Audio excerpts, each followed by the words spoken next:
ओम नमः शिवाय। शिव महापुराण रुद्र संहिता पार्वती खंड अध्याय 17 कामदेवનું શિવજીની પાસે જવું। બ્રહ્મા બોલ્યા કે દેવના ગયા પછી ઇન્દ્રે કામદેવનું સ્મરણ કર્યું। કામદેવ ઇન્દ્રની આગળ પ્રણામ કરીને ઊભો રહ્યો। તે ઇન્દ્રને કહેવા લાગ્યો કે આપને મારું શું કામ પડ્યું?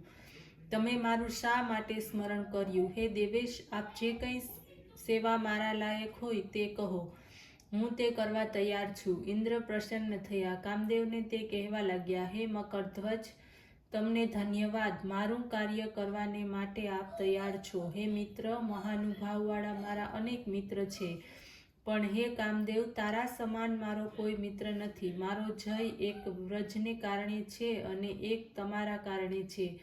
વ્રજ તો ક્યારેક નિષ્ફળ પણ જાય, પરંતુ તમે તો સદા સર્વદા સફળ જ થાવ છો। જો હિત કરે તે જ મિત્ર, એનાથી વધુ બીજું કોણ પ્રિય હોય છે?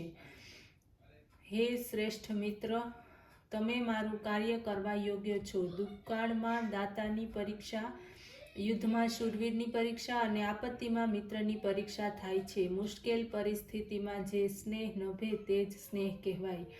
હે મિત્ર, આજે તમારી પરીક્ષા પ્રાપ્ત થઈ છે। આ કેવળ મારું કાર્ય નથી, સર્વ દેવો માટેનું કાર્ય છે। ઇન્દ્રના વચનો સાંભળીને હસતા હસતા કામદેવ કહેવા લાગ્યા, આપ આવું બધું મને શા માટે કહો છો? કૃત્રિમતા લોકમાં ઢાંકી રહેતી નથી। આમાં કશું કહેવાનું જ ન હોય। બહુ બોલનારા કશું કાર્ય કરી શકતા નથી।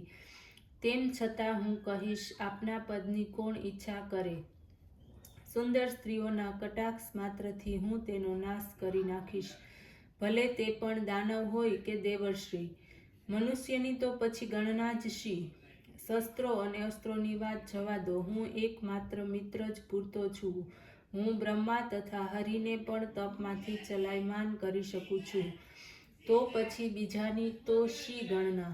શિવજીએ પણ સમાધિમાંથી હું ચલાયમાન કરી શકું એમ છું। મારા પુષ્પમય 5 બાણો છે। 3 સ્થાનોથી વળેલું પુષ્પમય મારું ધનુષ્ય છે।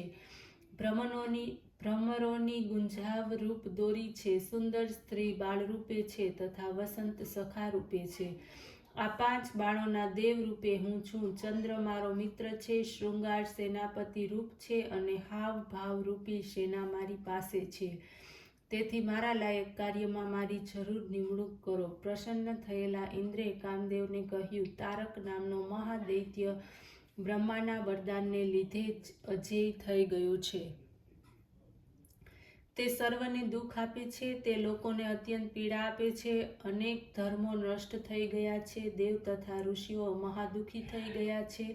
તે દુરાત્માનું મરણ શિવજીના વીર્યથી ઉત્પન્ન થયેલ પુત્ર વડે નિર્ધારિત થયેલું છે। તેથી તેના માટે પ્રયત્નવાન થાઓ। શિવ હિમાલય પર તપસ્યા કરે છે। તેમની સમીપ પિતાની આજ્ઞાથી પોતાની સખીઓ સાથે પાર્વતી શિવને પોતાના પતિ કરવાની ઈચ્છાથી તે સેવા કરવાને માટે જાય છે। હે કામદેવ, તમે માત્ર આટલું જ કરો કે જેનાથી શંકરની પાર્વતી પ્રત્યે રુચિ થાય। આમ કરવાથી તમે જરૂર કૃતાર્થ થશો। તમારા સર્વ દુઃખો નાશ પામશે। સંસારમાં તમારા પ્રતાપ ચિરંજીવી રહેશે। બ્રહ્મા કહેવા લાગ્યા કે ઇન્દ્રના વચનો સાંભળીને કામદેવનું મુખ કમળ ખીલી ઉઠ્યું। તે પ્રેમપૂર્વક ઇન્દ્રને કહેવા લાગ્યા કે હું તમારું આ કાર્ય અવશ્ય કરીશ। એમ કહીને જ્યાં યોગીશ્વર શંકર તપ કરતા હતા ત્યાં કામદેવ પત્ની રતિ અને મિત્ર વસંતની સાથે ગયા। અધ્યાય 18 કામદેવ દ્વારા પ્રયાસ। બ્રહ્મા કહેવા લાગ્યા, હે નારદ, ત્યાં જઈને કામદેવ પોતાની માયા ફેલાવવા લાગ્યો। ત્યાં તેણે અનેક વૃક્ષોને ફળ ફૂલોથી ભરી દીધા। અત્યંત સુંદર વન ઉપવન શોભવા લાગ્યા। ચારે બાજુ વસંત ખીલી ઉઠી। કોયલનો મીઠો ટહુકો સંભળાવા લાગ્યો। શીતલ મંદ સુગંધ પવન વહેવા લાગ્યો।